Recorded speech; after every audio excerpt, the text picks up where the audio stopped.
Welcome, fellow truth seekers. Today, buckle up because we're diving headfirst into the mesmerizing realm of private parties, a world where glamour dances hand in hand with the darkest secrets.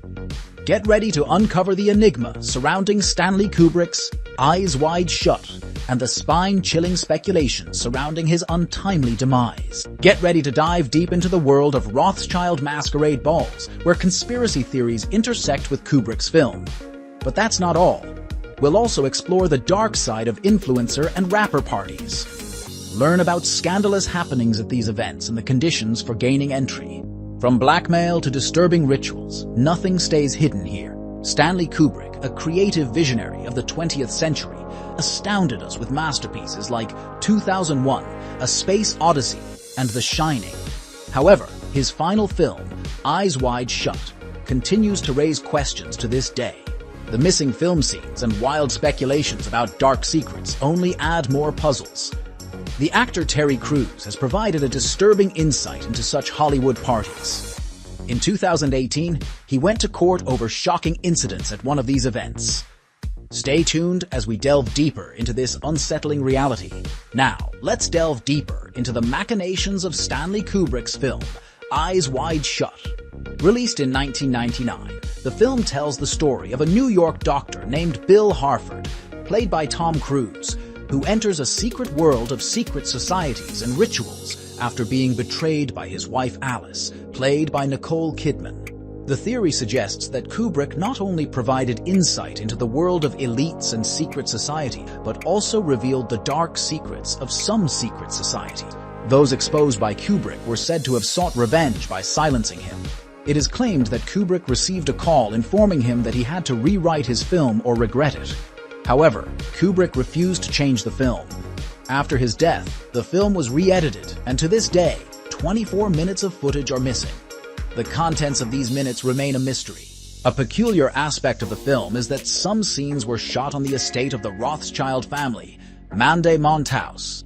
Conspiracy theories suggest that the entire film is based on a specific Rothschild party, namely the Rothschild Masquerade Ball. Similar to Kubrick's film, all guests at this event wore masks, and many occult symbols were hidden. Every detail held meaning, from invitation cards written in reverse to bizarre serving ideas like baby dolls with amputated legs or unfolding artificial baby head. But what about the rumors that such parties involved rituals, including the sacrifice of children? This may sound unbelievable in Germany, but in many countries, including some in Africa, it is known that people sacrifice children for wealth and power. These practices are nothing new and date back approximately 5,000 years when children were sacrificed to the god Moloch. A former banker from Holland, Ronald Bernard, publicly speaks about such events. He managed to rise to the highest echelons of society and was invited to a party where disturbing things happened, initially not causing him much concern. Bernard talks about an event where various substances were openly consumed and naked women roamed around. What initially seemed funny turned into a shock when he realized that the party was not a party but a satanic mass. These individuals attending such events often belong to the upper echelons of society, including bankers and CEOs of giant corporations. Ultimately, he was invited to an ice white shirt party, where he experienced things identical to the film. After witnessing children being sacrificed, he got out, and he is only alive because he did not name names. But it's not only elites involved in such parties. In Hollywood, parties often occur where highly questionable things happen, as told by influencer Vor Vicky. Through her social media channels, she became famous and was eventually invited to such festivities. She reports that dark events happened there. Before even entering these parties, you have to surrender your phone and sign a non-disclosure agreement, which is somewhat understandable. But soon, we'll discuss something else you have to surrender, which is not as understandable. According to rumors, aspiring artists are lured to these parties through promises. They are told, for example, that famous personalities are present to sign them or talk to them. They are essentially enticed with these artists to drug them at the parties and then exploit them. For example, people come to the parties, and what will be done with them is discussed beforehand. They are given a drink filled with substances, ensuring they become incapacitated. Then, these artists are exploited by men, recorded on tape, and subsequently blackmailed. Something similar allegedly happened on J-Team's island, not with rappers, but with a different group of people. There is also talk that label executives organize such parties and then have recordings, for example, of a gangster rapper. They tell the artist, "Sign this contract, or we'll leak the recordings, and you'll never make money again." Vor Vicky also talks about a specific party where she ultimately did not want to enter. At the door, as usual, they wanted phones and a signature on a non-disclosure agreement. It's understandable that they want the phones, and a signature is still understandable. The most shocking part is that they not only wanted that, but also a drop of blood. Sounds intense, but that's what she tells. Soon, we'll discuss what can be done with a drop of blood. Apparently, people are subjected to voodoo rituals with these bodily fluids. For those who don't believe in black magic, such topics sound incredible, but there are people who believe in and practice these things. If you want to put a curse on a person, in most cases, you need hair or bodily fluids. Apparently, this blood is collected to curse or somehow control these people.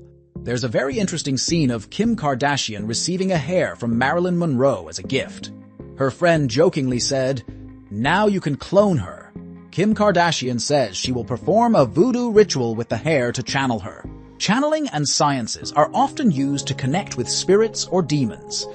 And this is not only done with hair, but also with bodily fluids. There's also a very interesting story about body fluids and rituals. It is claimed that prostitutes in Germany, after the act with the client, take the condoms and use bodily fluids to place curses on the respective individuals. For example, that they will keep coming back over and over. Whether it works is another question, but such practices take place. In Germany, prostitution is often linked to voodoo because many prostitutes claim to be under voodoo curses themselves. Before being brought to Germany by human traffickers, a blood pact is reportedly signed in their countries with a voodoo priest, where they swear not to quit prostitution until their debts are paid. Now let's explore a few more interesting stories about Hollywood parties. Rapper Ali Vegas tells us how those who organize these parties know if a person is ready for such an event. Many rappers have a stylist, often provided rather than hired by themselves. The extent to which they go with their stylist is observed. For example, tell a hip-hop artist who always wears baggy clothes to suddenly wear a tight shirt. Or, as we discussed in a Dave Chappelle video, wear a dress or a skirt. If these people wear these things, it's noticed that they don't care, and they lack proper morals. Allegedly, this is how it works, and then they are invited to these parties. Ali Vegas even says that you don't even have to intoxicate people to do such things. It's just known that it's the next step in the career ladder. And it's not just about homosexuality, but simply about control. I think it's about having people do things with men who have to do things with men. What he says is actually a fact. Often, when you see the guys come back, you're like, how did he get discovered so quickly? Because he discovered himself, really. What they do with the artists is simple. They send the stylist, and if the stylist comes back saying they're ready, then they've invited you to the parties. Ali Vegas's statement that you eventually end up at a party where the greeting is a man grabbing your intimate area is frightening. Unfortunately, according to his statements, this is just the beginning. If your curiosity is piqued, don't forget to like, share, and comment.